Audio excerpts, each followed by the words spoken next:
فارس جب بھی کال کرتا وہ دعا سے لازمی بات کیا کرتا تھا۔ وہ ہمیشہ سعدیہ کے موبائل پر ہی کال کیا کرتا تھا۔ جاتے وقت وہ دعا سے یہ کہہ گیا تھا کہ اگلی بار آنے پر وہ دعا کے لیے ایک نیا موبائل فون لے کر آئے گا۔ سعدیہ جب بھی اس سے بات کرنے کے لیے موبائل تھماتی تو کبھی بھی وہاں سے ہلتی تک نہ تھی، بلکہ وہ اپنی نظریں تک اس کے چہرے پر گاڑے رکھتی۔ ایسے میں دعا کو عجیب تو بہت لگتا، مگر وہ کبھی خود میں اتنی ہمت نہیں کر پائی تھی کہ وہاں سے اٹھ کر اکیلے میں جا کر کوئی بات کر سکے۔ یوں بس ان کی بات کبھی خیر خیریت دریافت کرنے سے آگے بڑھ ہی نہیں پائی تھی۔ دوسری طرف گھر کا سارا کام غیر محسوس طریقے سے اس کے ذمے آ گیا تھا، جسے لے کر اسے کوئی دقت نہیں تھی، بلکہ وہ تو خوش تھی۔ اس کا دن آرام سے گزر جاتا تھا۔ ایک اور بات جو اسے حیران کرتی تھی وہ یہ کہ فارس کے جانے کے بعد اس کی نیندیں جیسے اس سے روٹھ گئی تھی۔ ساری رات وہ کروٹیں بدل کر گزار دیتی یا پھر سو بھی جاتی تو ہر تھوڑی دیر بعد اس کی آنکھ لازمی کھل جاتی۔ ان دنوں اس کی امی آئی ہوئی تھی اور وہ ان کے ساتھ 2 دن رہنے بھی گئی تھی۔ سعدیہ اس کی امی سے بہت اچھے سے پیش آئی تھی، جس کی بعد وہ بیٹی کی طرف سے پرسکون ہو گئی تھی۔ دعا نے بھی انہیں ہر ممکن انداز میں اپنی خوشحال زندگی کی یقین دہانی کرائی تھی۔ پھر ایک دن جب وہ فارس سے بات کر رہی تھی تو اسے محسوس ہوا کہ جیسے وہ کچھ خفا سا ہے۔ کچھ دیر بعد یہ راز بھی کھل گیا جب اس نے کہا، دعا تم امی کے پاس بھی تھوڑی دیر بیٹھ جایا کرو۔ شفق اور زوار گھر پر نہیں ہوتے تو تم کمرے سے نکل کر ان کے ساتھ کچھ باتیں ہی کر لیا کرو، اس طرح بزرگوں کا دل بھی بہل جاتا ہے۔ جواب میں اس نے بے یقین نگاہوں سے سعدیہ کی طرف دیکھا جو بظاہر انجان سی بنی بیٹھی تھی۔ پھر اس نے مری ہوئی آواز میں بڑی مشکل سے جی کہا۔ وہ اس سے کہہ نہیں سکی تھی کہ اپنے کمرے میں تو وہ صرف رات کو سونے ہی جاتی ہے، باقی کا تو پورا دن وہ اس کا کام کرنے میں ہی گزر جاتا ہے۔ مگر پھر اس نے معمول بنا لیا تھا۔ وہ کچھ ٹائم نکال کر لازمی ان کے پاس بیٹھا کرتی تھی، ان سے بے مطلب چھوٹی چھوٹی باتیں کرتی، ان کے قصے سنتی جو اکثر فارس کے لیے ان کی محبت اور فرما برداری سے شروع ہو کر اسی پر ختم ہوتے۔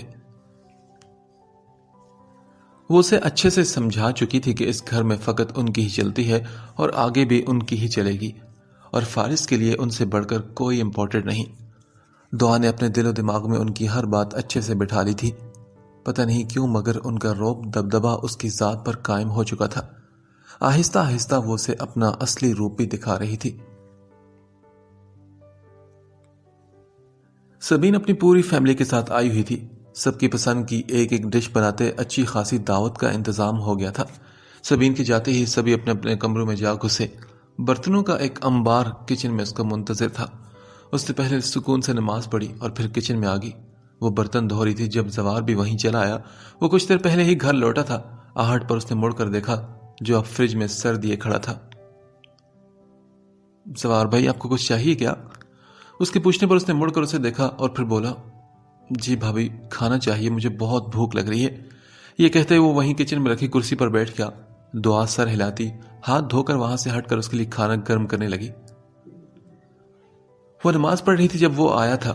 اسے لگا کہ شاید شفق نے اسے کھانا دے دیا ہوگا۔ اس کے آگے کھانا چن کر وہ واپس برتن دھونے لگی اور زوار خاموشی سے کھانا کھانے لگا۔ دعا نے کبھی اسے کوئی فالتو بات کرتے نہیں دیکھا تھا، اور اس سے تو وہ انتہائی ضرورت کے وقت ہی بات کیا کرتا تھا۔ اسے دیکھ کر پتہ نہیں کیوں طلحہ کی بہت یاد آتی تھی دعا کو، حالانکہ دونوں میں زمین آسمان کا فرق تھا۔ ابھی کچھ دیر ہی گزری تھی کہ سعدیہ بھی وہیں چلی آئی۔ زوار کو دیکھ کر وہاں ان کا ماتھا ٹھنڈکا تھا۔ زوار تم یہاں کیا کر رہے ہو؟ ان کے لہجے میں ناپسندیدگی تھی۔ امی دیکھ تو رہی آپ، میں کھانا کھا رہا ہوں اور کیا کر رہا ہوں۔ تو باہر ڈائننگ ٹیبل پر جا کر کھانا کھاؤ نا، یہاں کچن میں کھانے کی کیا تک بنتی ہے بھلا؟ سعدیہ کی غصے بھری نگاہوں کے سامنے دعا بھی چور سی بن گئی تھی۔ اب یہ قصور بھی کیونکہ اس کے کھاتے میں ڈالے جانے والا تھا۔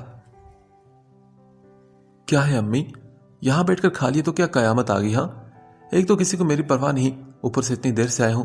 آپ کی بیٹی صاحبہ نے دیکھنے کے باوجود کھانے کا دور پانی کے لیے بھی جھوٹے منہ نہیں پوچھا۔ بھابھی بیچاری کام میں لگی تھی تو بس یہیں بیٹھ گیا کھانا کھانے۔ وہ بیزاری سے کہتا وہ اپنے ہاتھ صاف کر رہا تھا۔ سعدیہ کو اس کی دعا کے لیے یہ طرفداری ایک آنکھ نہ بھائی۔ ہاں تو تم انسانوں کی طرح وقت پر گھر آیا کرو نا، آدھی رات کو آگو تو کون تمہیں پوچھے گا؟ ماں کے پاس بیٹھنے کے لیے تو 2 گھڑی وقت ہوتا نہیں تمہارے پاس؟ اتنا نہ ہوا کہ اماں کے کمرے میں آ کر کھا لو، ساتھ 2-4 باتیں بھی کر لو۔ وہ طنزیہ انداز میں بولی اور زوار سر جھٹکتا ہوا باہر نکل گیا۔ ان سے اس وقت بحث کا وہ کوئی ارادہ نہیں رکھتا تھا۔ اس کا یوں بنا کچھ کہے چلے جانا انہیں اور بھی تپا گیا۔ تبھی ان کا رخ دعا کی طرف ہوا اور وہ بولی، بات سنو بی بی، دیور بھابھی کے رشتے کو آگ کہا جاتا ہے۔ تم خود احتیاط کیا کرو، بچی نہیں ہو جو ہر باتوں میں سمجھائی جائے۔ اسے کھری کھری باتیں سنا کر دل کی بھڑاس نکال کر وہ وہاں سے پیر پٹکتی ہوئی نکل گئی تھی، جبکہ پیچھے دعا کے چہرے پر زردی گھل گئی تھی۔ وہ بے لفظوں میں کیا کیا کہہ کر گئی تھی اسے اچھے سے سمجھ آ گئی تھی۔ آنکھوں میں تیرتی نمی نے سامنے کے منظر دھندلا کر رکھ دیا تھا۔ رات وہ کمرے میں واپس آئی تو تھکن سے اس کا پورا وجود درد کر رہا تھا۔ کمرے کا لاک لگا کر لائٹس آن ہی چھوڑ کر وہ بستر تک آئی۔ فارس کے جانے کے بعد وہ بتی جلائے رکھتی تھی۔ شروع سے وہ امی کے ساتھ سوتی آئی تھی، اب اکیلے سوتے میں ڈر لگنا یقینی سی بات تھی۔ بستر پر لیٹ کر اس نے انگلیوں سے حساب لگایا تو فارس کے دن گئے ہوئے آج 16واں دن تھا۔ کمرے میں ابھی بھی جیسے اس کی وجود کی خوشبو پھیلی ہوئی تھی۔ اس کی طرح اس کمرے کے در و دیوار بھی اپنے مکین کی طرح غیر موجودگی پر غم زدہ تھے۔ اس کی آنکھوں کے سامنے اس کا عکس لہرایا تھا۔ اس کے دل کی دھڑکنوں نے اپنی لہ بدلی تھی۔ اس سے ایک خاص انسیت سی ہو چلی تھی۔ اسے سوچتے سوچتے نیند کی آغوش میں جانا اس کی عادت سی بن گئی تھی۔ وہ آہستہ آہستہ اسے اپنے سحر میں بری طرح جکڑتا جا رہا تھا۔ اس کے خیالوں کی پناہ میں کھو کر وہ اپنے آپ سے بے نیاز ہو جایا کرتی تھی۔ ساتھی کا رویہ کبھی کبھی اس کا دل ڈرانے لگتا تھا۔ ان کی باتیں اسے عجیب سی لگتی تھی۔ ان کی آنکھوں میں ایک انجانی سی چبن ہوتی تھی، اور شفق کے تو مزاج ہی نہیں ملتے تھے۔ وہ نک چڑی سی موڑی طبیعت کی مالک تھی، اور رہی سبین، اس کا رویہ بھی وہ کچھ لیا دیا صحیح ہوتا تھا۔ اس گھر میں زندگی اتنی آسان بھی نہیں تھی، پر شروع میں تو سب کو ہی مشکل پیش آتی تھے۔ یہی سوچ کر وہ اپنے خدشات میں گھرے دل کو تسلی دے دیا کرتی تھی، مگر آنے والا وقت اس کے لیے کیا عذاب لے کر آنے والا تھا وہ اس سے بالکل بے خبر تھی۔ شفق اور سعدیہ دونوں ہی شفق کی دوست کی بہن کی شادی میں شرکت کے لیے گئی ہوئی تھی۔ زوار 2 دن سے اپنے دوستوں کے ساتھ ٹرپ پر گیا ہوا تھا۔ شام کا وقت تھا، دروازے پر دستک ہوئی تو وہ باہر آئی اور سامنے اچانک سے فارس کو دیکھ کر اس کے چہرے پر حیرت کے رنگ نمودار ہوئے تھے۔ آنکھوں میں جگنوں تیرنے لگے۔ وہ بے یقین نگاہوں سے ساکت کھڑی اس کے خوبصورت چہرے کو دیکھ رہی تھی۔ فارس جو پہلے تو اس کے راستہ دینے کا انتظار کرتا رہا اور پھر اسے یوں ہی دروازے میں جمع دیکھ کر وہ ہلکا سا مسکرا کر 2 قدم آگے بڑھا، اسے کندھوں سے تھام کر آہستگی سے پیچھے کیا۔ کیا ہو گیا؟ اب بے ہوش مت ہو جانا یار، ورنہ سرپرائز مہنگا پڑ جائے گا۔ اس کی حالت پر مسکراتا وہ اس پر طنز کر کے پیچھے مڑ کر دروازہ بند کر رہا تھا۔ دعا کو لمحوں میں اپنی بے اختیاری کا احساس ہوا تھا۔ تبھی شرم کے مارے وہ انگلیاں چٹکھانے لگی تھی۔ اس کی سرخ و سفید رنگت اس کی گہری آنکھوں کے نیچے دیے جیسے جل اٹھے تھے۔ فارس ہمیشہ بنا بتائے آنے کا عادی رہا تھا۔ السلام علیکم۔ بالآخر اسے سلام کرنا یاد آ گیا تھا۔ اب وہ اس کی طرف رخ کر چکا تھا۔ اس کے کندھے پر سفری بیگ لٹک رہا تھا۔ چہرے پر لمبی مسافت کے آثار تھکن کی صورت میں صاف نظر آتے تھے، مگر اس کے باوجود وہ بلو جینز اور گرے چیک والی شرٹ میں بلا کا ہینڈسم لگ رہا تھا۔ دعا کی نگاہیں خود بخود جھک گئی تھی۔ وعلیکم السلام، کیسی ہو؟ میں ٹھیک ہوں الحمدللہ۔ وہ بہت ٹھہر ٹھہر کر نرمی سے اس کی بات کا جواب دے رہی تھی۔ تو باقی سب کہاں ہیں؟ بیگ اتار کر رکھتے ہوئے گرنے والے انداز میں صوفے پر بیٹھ کر پوچھنے لگا۔ وہ زوار بھائی تو ٹرپ پر گئے ہیں، اور امی اور شفق کی دوست کی بہن کی شادی میں گئی ہوئی ہیں۔ وہ تفصیلی جواب دیتی ساتھ ہی کچن میں گم ہو گئی تھی۔ فارس اس کی بات سن کر سوچنے لگا۔ کچھ ہی لمحے میں وہ ہاتھ میں پانی کا گلاس چھوٹی سی ٹرے میں سجا کر لے آئی تھی۔ تو کیا تم گھر پر اکیلی تھی؟ اسے دیکھتے ہی فارس نے جھٹ سے سوال کیا تو وہ بولی، نہیں، امی شاہین آنٹی کو بٹھا کر گئی تھی، وہ اندر نماز پڑھ رہی ہیں، کہہ گئی تھی کہ تھوڑی دیر تک واپس آ جائیں گی۔ اس کے بتانے پر اس کے ماتھے کے بل غائب ہوئے تھے۔ پانی پی کر وہ اسے دیکھنے لگا۔ کالے دوپٹے کے حالے میں چمکتا اس کا چاند سا روشن چہرہ اس کی آنکھوں کو ٹھنڈک کا احساس بخش رہا تھا۔ تم بھی چلی جاتی نا ان کے ساتھ شادی پر؟ نہیں، میں بس ایسے ہی نہیں گئی۔ وہ اسے یہ نہ کہہ سکی کہ اسے کسی نے ساتھ چلنے کا کہا ہی نہیں تھا۔ امی بتاتی رہتی ہیں کہ تم ان کے کہنے کے باوجود ان کے ساتھ کہیں آتی جاتی نہیں۔ کبھی کبھی ساتھ چلی جایا کرو نا، اس سے طبیعت پر اچھا اثر پڑتا ہے، بندہ فریش ہو جاتا ہے۔ ہر وقت گھر میں رہ کر انسان ویسے بھی بور ہو جاتا ہے نا۔ اسے بہت ہی نرم ہلکی آواز میں سمجھا رہا تھا۔ اسے سمجھ نہیں آئی کہ سعدیہ نے اسے کب جانے کا کہا اور اس نے کب انکار کیا۔ دعا نے کچھ کہنے کے لیے اپنے لب کھولے ہی تھے کہ شاہین آنٹی وہاں آ گئی۔ ارے فارس بیٹا، تم کب آئے؟ خوشگوار سی حیرت لیے وہ پوچھ رہی تھی۔ فارس انہیں سلام کر کے اٹھا۔ انہوں نے اس کا کندھا تھپتھپایا۔ اب اس سے حال احوال پوچھ رہی تھی۔ دعا واپس کچن میں چلی گئی تھی۔ چائے بنا کر وہ واپس آئی تو دونوں باتوں میں مصروف تھے۔ انہیں چائے دیتے وہ خود بھی شاہین آنٹی کے ساتھ ٹک گئی تھی۔ فارس کچن میں ہی سینک میں ہاتھ دھو آیا تھا۔ بڑے خوش قسمت ہو تم فارس، جو اللہ نے اتنی پیاری بچی کو تمہاری نصیب میں لکھ دیا۔ تم قدر کرنا اس کی۔ دعا کی گود میں دھرے ہاتھ اپنے ہاتھوں میں رکھتے آنٹی نے کھلے دل سے اس کی تعریف کی تو دعا شرم سے جھیم سی گئی تھی۔ فارس بھی ان کی بات پر دل سے مسکرایا۔ اچھا آنٹی، تو اسے بھی بتائے نا کہ یہ کتنی خوش قسمت ہے کہ جو اسے میں ملا ہوں۔ اس کی شوخی اپنے عروج پر تھی۔ دعا نے حیرت سے فارس کا یہ روپ دیکھا۔ ہاں بالکل، ماشاءاللہ سے دونوں کی ہی جوڑی چاند سورج کی جیسی ہے۔ اللہ سونا نصیب اچھا کرے اور خوب خیر و برکت رکھے دونوں کے رشتے میں۔ اپنا کپ ٹیبل پر رکھتی وہ پرخلوص دل سے دعا دے رہی تھی۔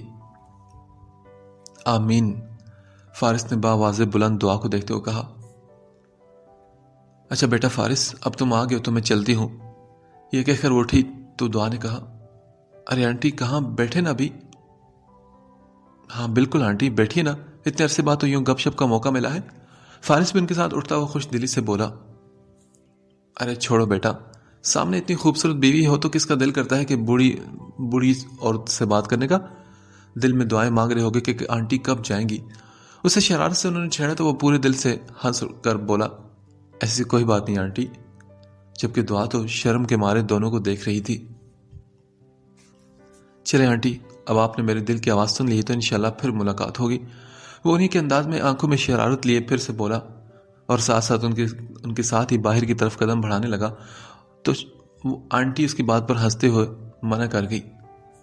تم تھکے ہوئے ہو بیٹا، رہنے دو، میں چلی جاتی ہوں۔ دعا انہیں گیٹ تک چھوڑنے آئی تھی۔ انہیں رخصت کر کے وہ واپس آئی تو اسے کہیں دکھائی نہ دیا۔ اس کا بیگ بھی غائب تھا۔ یقیناً وہ اپنے کمرے میں چلا آیا تھا۔ وہ کمرے میں آئی تو الماری کھولے کھڑا تھا۔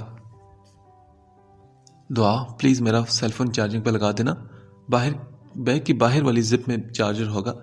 مصروف سے انداز میں اسے کہتا وہ کپڑے نکال کر الماری میں بند کر رہا تھا۔ دعا اس کے بیگ کی طرف بڑی جو بیڈ پر پڑا ہوا تھا۔ اور ہاں سنو، میں شاور لے لوں ذرا، تو پھر کھانے کو کچھ بنا ہو تو دے دینا، آج دن کا لنچ تو ویسے بھی گول ہو گیا تھا۔ وہ سرسری سے اسے دیکھ کر واش روم کی طرف بڑھ رہا تھا۔ تو پھر آپ نے خالی پیٹ چائے کیوں پی تھی؟ اسے اپنی عقل پر ماتم ہوا تھا۔ اسے پہلے ہی پوچھنا چاہیے تھا اسے کھانے کو۔ اب کوئی بات نہیں نا، آنٹی بیٹھی ہوئی تھی تو انکار کرنا اچھا نہیں لگا۔ میں آتا ہوں 10 منٹ میں، تم تب تک ریڈی کر لو۔ واش روم کا دروازہ وہ بند کر چکا تھا۔ اس کا فون چارجنگ پر لگا کر وہ خود کچن میں آ گئی تھی۔ کچن میں آ کر اس نے تازہ روٹیاں بنائی۔ دن میں اس نے قیمہ مٹر بنایا تھا۔ کچھ دیر بعد وہ بھی وہیں آ گیا۔ اسے کھانا دے کر وہ خود بھی کچھ فاصلے پر کھڑی ہو گئی تھی۔ سالن دے کر وہ ایک لمحے کے لیے رکا۔ پانی پی کر اس نے ایک نظر اسے دیکھا۔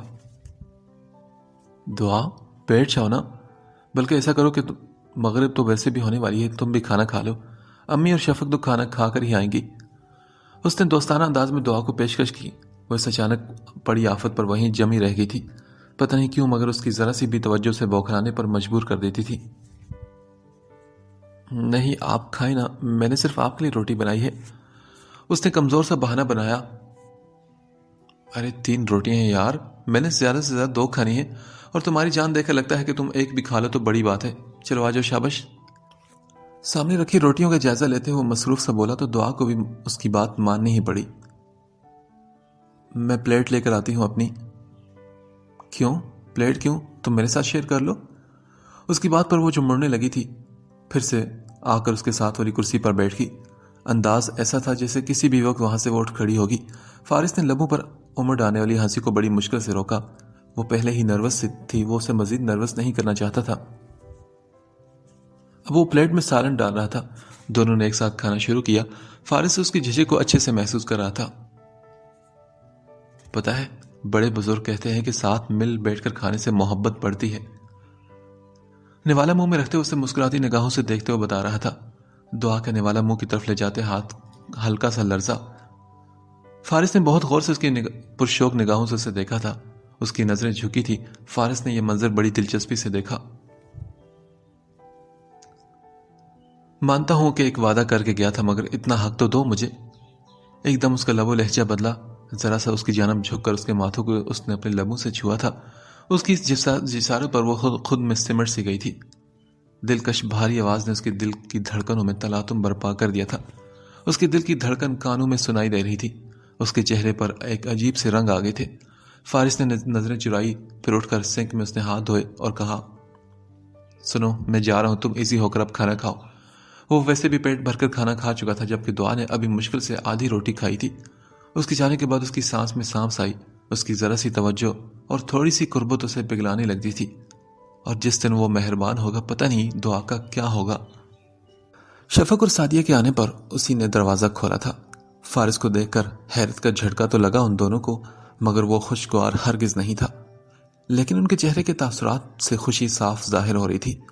ان سے مل کر جب وہ اندر آئے تو دعا بھی اسی وقت کمرے سے نکلی تھی۔ دوپٹہ اس نے نماز کے انداز میں لیا ہوا تھا، یعنی وہ نماز پڑھ کر نکلی تھی۔ سعدیہ کی نظروں سے تپش سے نکلتی اسے اپنے حصار میں لیتی محسوس ہوئی تھی۔ وہ زبان سے کچھ بھی نہ کہتے ہوئے اپنے رویے سے اسے بہت کچھ سمجھا جاتی تھی۔ شفق تو چینج کرنے جا چکی تھی۔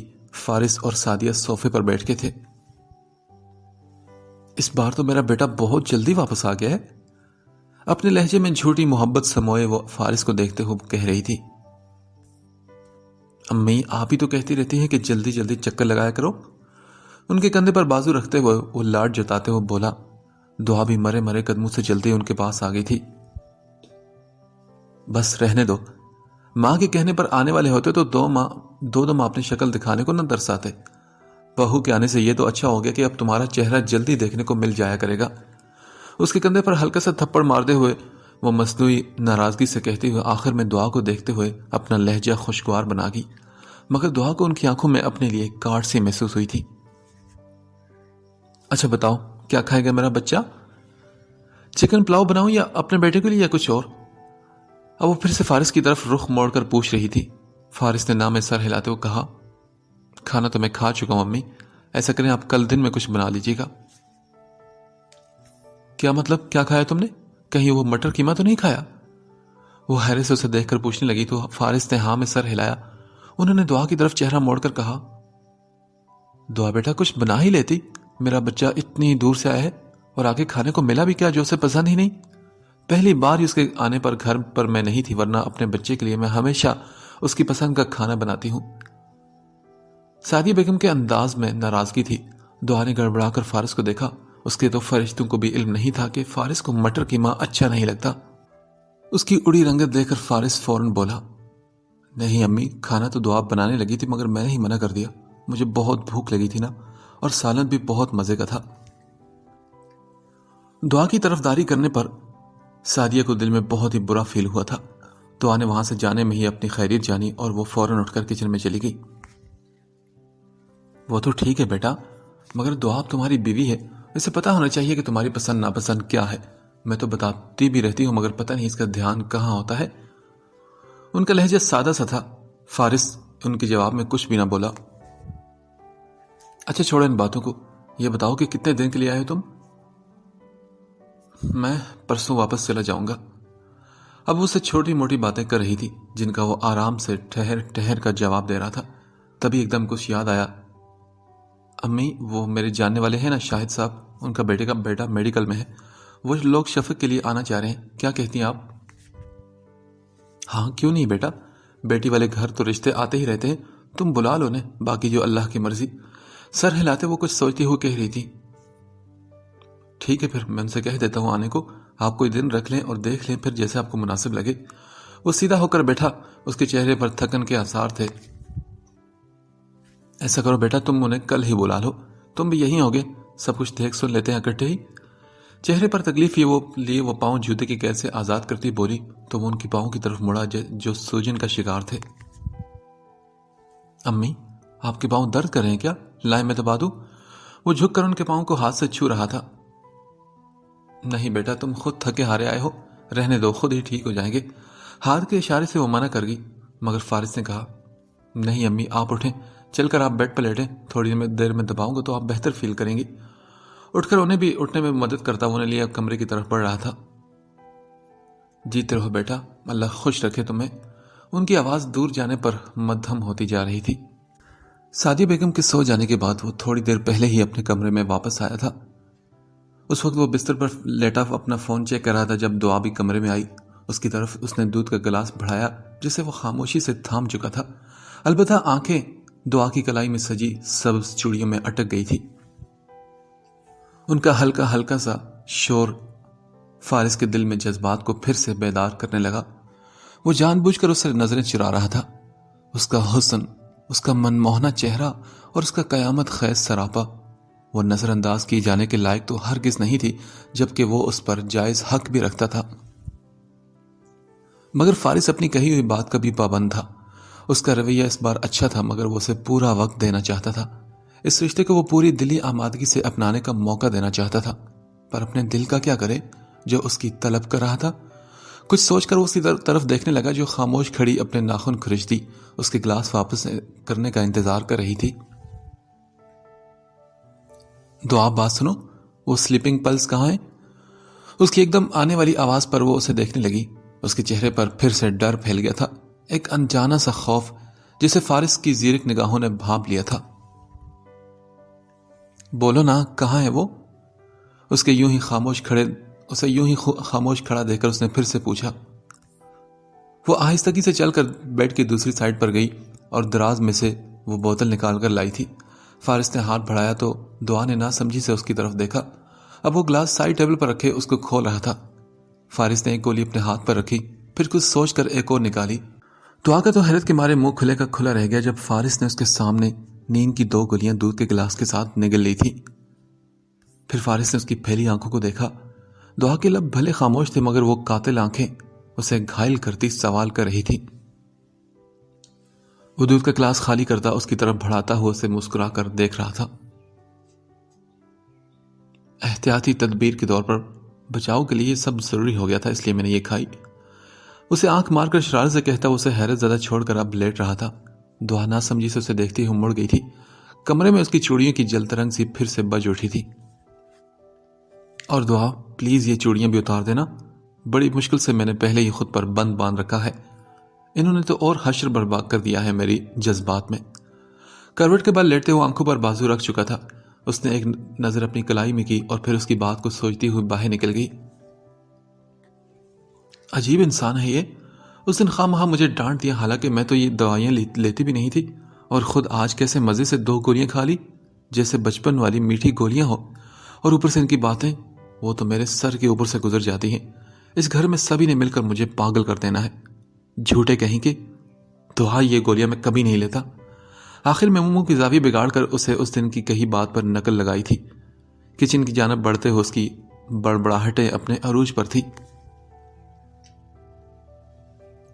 امی مجھے یہ شادی نہیں کرنی، شفق سعدیہ کے کمرے میں یہاں سے وہاں جاتی جھنجھلا کر بولی تھی۔ جب سے اسے پتا چلا تھا کہ اس کے رشتے والے آ رہے ہیں، وہ کوئی 100 دفعہ یہ بات کہہ چکی تھی، پر سعدیہ نے بھی اس کی کوئی بات نہ سنی۔ کچھ دیر پہلے ہی وہ لوگ واپس گئے تھے اور جاتے ہوئے بھی ان کو بھی آنے کی دعوت دی تھی، جس پر سعدیہ نے ہاں کہہ دی تھی۔ تبھی سے شفق کی بے چینی میں مزید اضافہ ہوا تھا، اور اب وہ بار بار بس یہی بات کہی جا رہی تھی۔ سعدیہ بیگم نے گہری نگاہ سے اس کو دیکھتے ہوئے کہا، شادی ہی نہیں کرنی کہ یہاں شادی نہیں کرنی؟ ذرا مجھے صاف اور سیدھے الفاظ میں یہ بات بتاؤ۔ بے لچک لہجے میں بولتی وہ شفق کا حلق خوش کر گئی تھی۔ شفق نے تھوک نگل کر اپنا گلا تر کیا، جو بھی تھا ان کی اولاد پر ان کا رعب و دبدبہ ضرور تھا۔ امی میں ابھی پڑھ رہی ہوں نا، اور اتنی جلدی بھی کیا ہے آپ کو شادی کی؟ ہاں بیٹا، بارات تو باہر گیٹ پر کھڑی ہے نا جیسے، میں تو تمہیں آج ہی رخصت کر رہی ہوں نا جیسے۔ سعدیہ بیگم طنزیہ انداز میں کہتے اسے تیکھی نگاہوں سے گھورنے لگی۔ پر امی پھر بھی اتنی جلدی مجھے ان سب جھنجھٹوں میں نہیں پڑنا، آپ پلیز منع کر دیں ان لوگوں کو۔ ڈرتے دل کے ساتھ اس نے جلدی سے تیز تیز بول دیا۔ بدلے میں سعدیہ نے اسے خونخوار نگاہوں سے سر سے پیر تک گھورا تھا۔ بات سنو شفق، میں ماں ہوں تمہاری، اور تم میری ماں بننے کی کوشش نہ ہی کرو تو اچھا ہوگا۔ اور دوسری بات کہ تم اتنی بڑی کب سے ہوگی کہ جو ماں کو آ کر اپنے فیصلے سنانے لگی؟ انتہائی سخت لہجے میں آنکھوں میں ناگواری لیتے ہوئے انہوں نے شفق سے کہا، امی میں تو بس اب ایک اور لفظ نہیں، بہت سن لی میں نے تمہاری، زیادہ سر پر مت چڑھو میرے، اور ہاں ایک بات کان کھول کر سن لو بیٹا جی، تمہاری شادی تو وہیں ہوگی جہاں میں چاہوں گی، اس لیے زیادہ ہواؤں میں مت اڑو ورنہ پر کاٹنے بھی مجھے اچھی طرح آتے ہیں۔ ان کے حتمی انداز میں اس کے لیے ایک خاص وارننگ تھی۔ شفق کا چہرہ زرد ہوا، سر ہلاتی وہ دھواں دار چہرہ لیے وہاں سے نکلی تھی، جبکہ سعدیہ بیگم کے چہرے پر سوچوں کی ایک پرچھائی آ گئی تھی۔ دعا کیا تم نے آگے گریجویشن کنٹینیو کرنی ہے؟ واپس آ کر فارس نے اس سے پوچھا، جو اب اس کے کل صبح والے کپڑے پریس کر رہی تھی۔ نہیں، میں نے تو نہیں سوچا اس بارے میں۔ نظریں اس کی پریس کرتی شرٹ پر رکھے وہ مصروف سے کہہ رہی تھی۔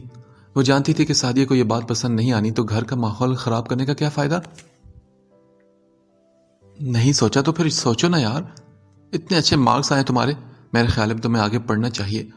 وہ بیڈ پر لیٹا اسے اپنے سیل فون کو دیکھتے ہوئے اس سے بات کر رہا تھا۔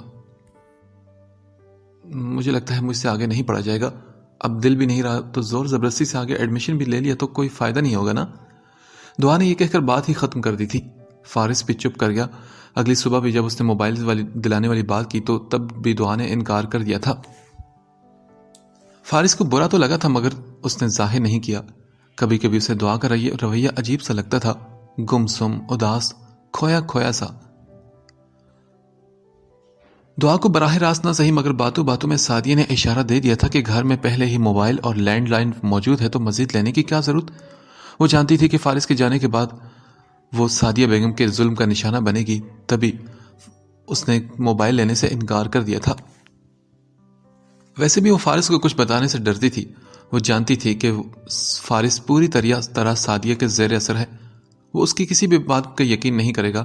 ویسے بھی اس کے سامنے ان کا رویہ بہت اچھا ہوتا تھا، ایسے میں اسے کچھ بھی کہنا اپنا اور اس کا تعلق خراب کرنے کے جیسا تھا۔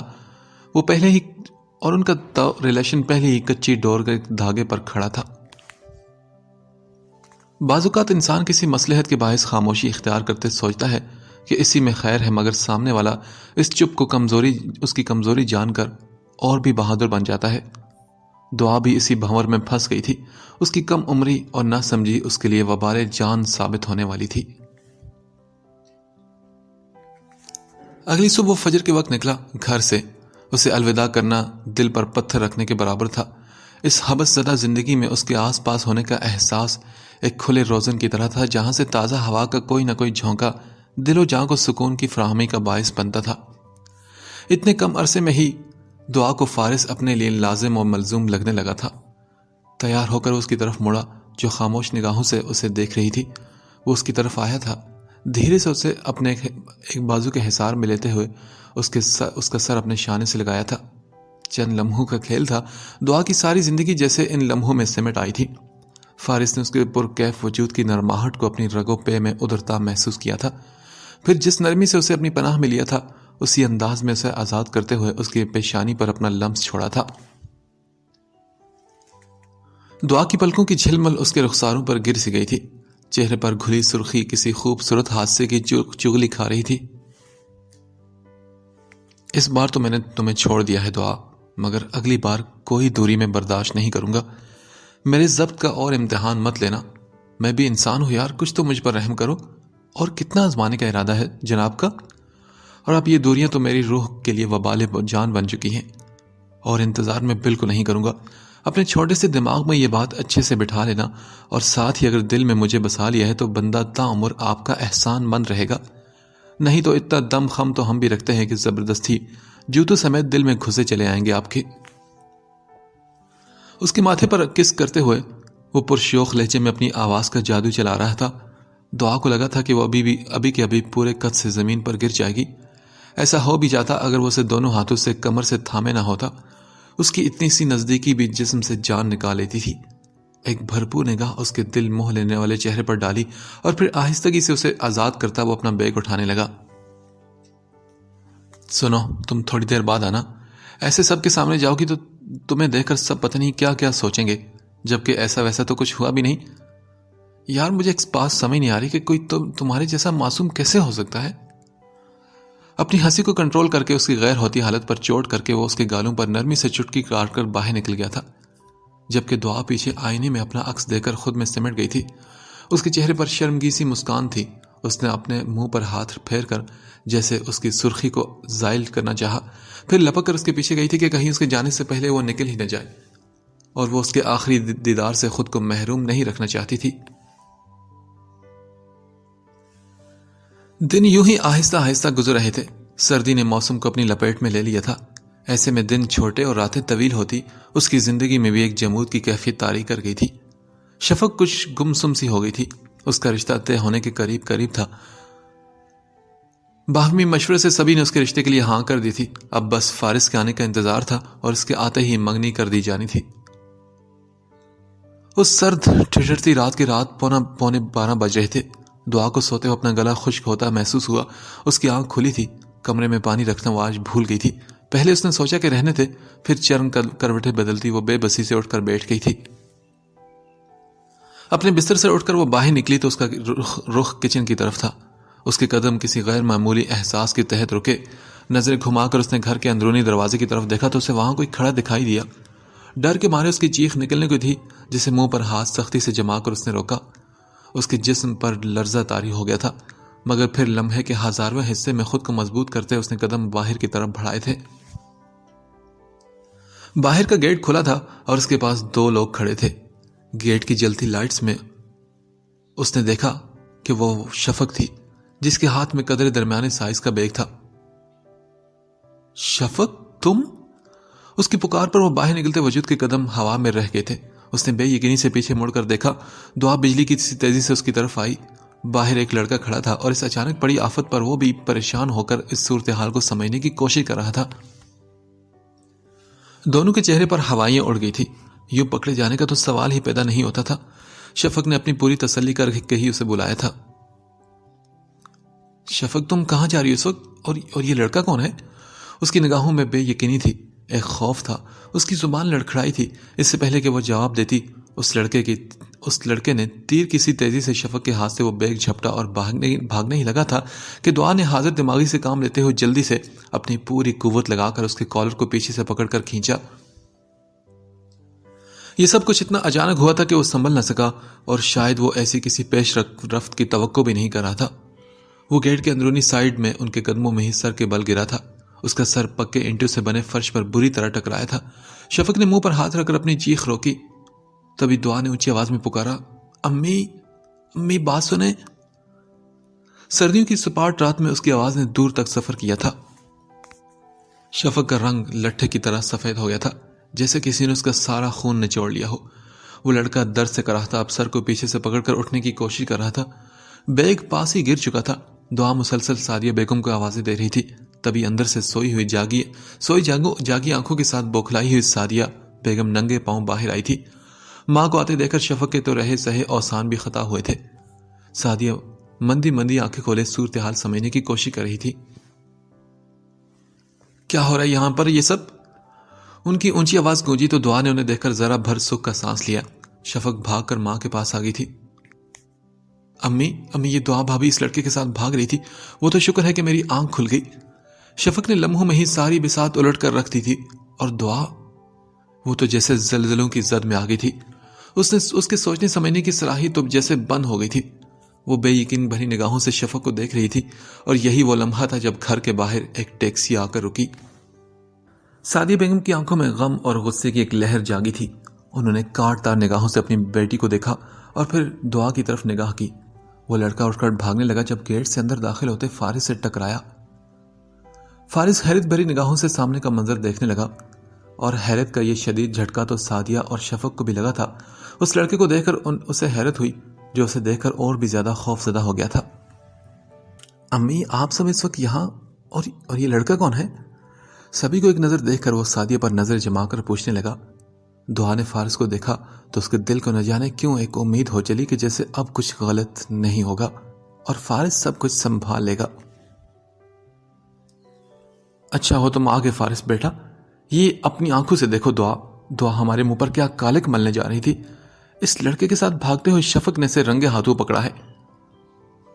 سعدیہ کی آواز نے اسے پاتال میں جا پھینکا تھا۔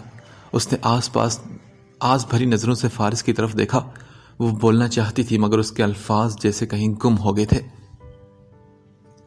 پوری کوشش کے باوجود اس کی زبان سے ایک لفظ نہ نکلا۔ فارس کے چہرے کے تاثرات ایک دم بدلے۔ ہاں بھائی، میں نے اپنی آنکھوں سے دیکھا۔ اس کی خاموشی نے شفق کو بھی سنبھلنے کا موقع دے دیا تھا۔ وہ اب بھی دروازے کے بیچوں بیچ کھڑا تھا۔ نہیں فارس، میں نہیں، شفق تھی، میں نے کچھ نہیں کیا۔ الفاظ بالآخر ٹوٹ ٹوٹ کر اس کی زبان سے نکلے تھے۔ فارس تو اپنی جگہ پر حیران کھڑا تھا۔ اس کی آنکھوں میں بے یقینی تھی، صدمہ تھا اور دبی دبی غصے کی چنگاریاں تھی۔ ایک طرف اس کی بیوی تھی جس سے دل کا نیا نیا رشتہ بنا تھا، اور دوسری طرف وہ بہن تھی جسے بیٹی کی طرح گود میں کھلا پلا کر بڑا کیا تھا۔ سامنے کا منظر اس کے لیے ہر صورت تکلیف دہ ثابت ہونے والا تھا۔ وہ اپنی جگہ پر کھڑا پتھر کا ہو گیا تھا۔ بھابھی، آپ اپنا گناہ چھپانے کے لیے مجھے کیوں بدنام کری ہیں؟ بھائی، آپ اس لڑکے سے ہی پوچھ لیں، اسے کس نے بلایا تھا، میں نے یا دعا بھابھی نے؟ دھڑکتے دل کے ساتھ شفق نے اپنا آخری پتا پھینکا، ساتھ ہی اس لڑکے کی طرف دیکھا جو اس کی بات پر دھنگ سا اسے دیکھ رہا تھا۔ تم بتاؤ بغیرت انسان، یوں رات کو منہ اٹھا کر کس کے کہنے پر چلے آئے تھے تم؟ سعدی نے آگے بڑھ کر اس لڑکے کا گریبان پکڑتے ہوئے پوچھا۔ مجھے دعا نے بلایا تھا۔ جلدی سے اس نے اس کے ہاتھوں کو خود سے چھڑاتے اپنی بات مکمل کی۔ سعدیہ نے اسے چھوڑ دیا اور شفق کے لبوں سے ایک پرسکون سانس خارج ہوئی تھی۔ مگر دعا؟ وہ تو دھڑام کی آواز کے ساتھ نیچے بیٹھ گئی۔ اس کے گھٹنے ایک طرف ہو کر ڈھے سے گئے تھے۔ فریب کے اس جال میں وہ بری طرح جکڑی جا چکی تھی۔ اپنی بے گناہی ثابت کرنے کو اس کے پاس کچھ بھی نہیں بچا تھا۔ اور رہا فارس، اسے تو چند پل لگے تھے خود کو سنبھالنے میں۔ اس کی آنکھوں میں غم اور غصے کے ساتھ ساتھ وحشت کا ایک جنون سا امڑ آیا تھا۔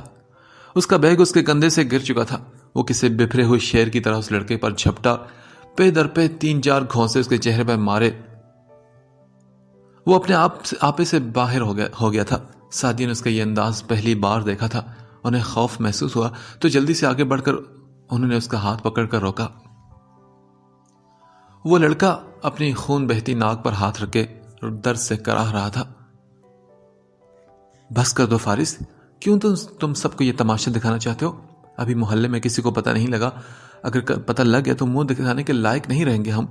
دفع کر اسے جانے دو، گندگی میں تم پتھر مارو گے تو چھینٹے خود پر ہی پڑیں گے بیٹا۔ اس لڑکے کو چھڑا کر اور اسے ساتھ ہی آنکھوں سے بھاگنے کا اشارہ کرتی وہ فارس کو بازو سے تھام کر پیچھے دھکیل رہی تھی۔ وہ لڑکا تو وہاں سے سر پیٹ بھاگا تھا۔ سعدیہ اب دروازہ بند کر رہی تھی۔ فارس نے ایک قہر بھری نگاہ دعا پر ڈالی جو خشک آنکھوں اور زرد پڑی رنگت کے ساتھ زمین پر نظریں گاڑے کسی اجڑے دیار کی منظر کشی کرتی معلوم ہو رہی تھی۔ فارس قدم قدم چلتا اس کے سامنے آ کر کھڑا ہوا۔ اپنے بالکل سامنے اس کے کالے جوتے دیکھ کر دعا ہوش میں آئی تھی۔ نظر اٹھا کر اس نے سامنے دیکھا۔ فارس کے چہرے کے پتھریلے پن اس کی روح تک کو دہلا گئے تھے، مگر پھر بھی وہ اٹھی۔ اسے ایک آخری کوشش کرنی تھی۔ دل میں کہیں ایک مہم سے آس کا دیا ابھی بھی ٹمٹما رہا تھا۔ فارس، میری بات کا یقین کریں، میں نے کچھ بھی نہیں کیا، میں بے قصور ہوں۔ میں نہیں جانتی کہ وہ کون تھا، میں تو شفق کے پیچھے یہاں آئی تھی۔ اس کی پتھر ہوئی آنکھوں سے چشمے پھوٹ رہے تھے۔ اس نے ہاتھ آگے بڑھا کر فارس کا بازو تھامنا چاہا، مگر وہ سلگتی نگاہوں سے اسے دیکھ کر مٹھیاں بیچ کر 2 قدم پیچھے ہو گیا تھا۔ دعا کا ہاتھ ہوا میں ہی رہ گیا تھا۔ اس کی آنکھوں کی امید کا دیا بجھ گیا تھا۔ اس کی بے اعتباری نے اسے عرش سے فرش پر لا پٹخا تھا۔ اس کے سر کا آسمان تھا جو اسے یوں بے سائباں کر گیا تھا۔ بے حیا لڑکی، اپنا گناہ چھپانے کو تم میری پاک باز بچی پر الزام لگا رہی ہو؟ کیا فارس نہیں جانتا اپنی بہن کو جسے بچپن سے اپنی آنکھوں کے سامنے بڑے ہوتے دیکھا؟ تمہیں کیا لگتا ہے کہ وہ تمہاری اس جھوٹی کہانی پر یقین کر لے گا؟ اور وہ تمہارا یار جو اپنی زبان سے کہہ کر گیا ہے، کیا وہ بھی جھوٹ بول رہا تھا؟ توبہ ہے بھائی، اس چھٹانگ بھر لڑکی کی ہمت تو دیکھو۔ اپنے نامراد عاشق کو گھر تک بلا لیا اور اب کیسے یہ ستی ساوتری بننے کا ڈھونگ رچا رہی ہے؟ اس کے بالوں کو ہاتھ کی مٹھی میں جکڑ کر اسے جھٹکے سے دیتے ہوئے وہ نفرت سے بول رہی تھی۔ شفق نے پہلو بدلا، اپنی انگلیاں مروڑتے ہوئے سخت پریشانی کا شکار تھی۔ فارس جو جبڑے بیچے کھڑا تھا اس نے آگے بڑھ کر ماں کو روکا۔ بس کر دیا امی، چھوڑیں اسے۔ ارے بیٹا کیسے بس کروں؟ میں تو ابھی کے ابھی اس کی ماں کو فون لگا کر اس کے کرتوت بتاؤں گی۔ فارس، میں اب اسے اس گھر میں برداشت نہیں کروں گی۔ اس کی ماں سے کہو کہ اس گندگی کے ڈھیر کو یہاں سے آ کر لے جائے۔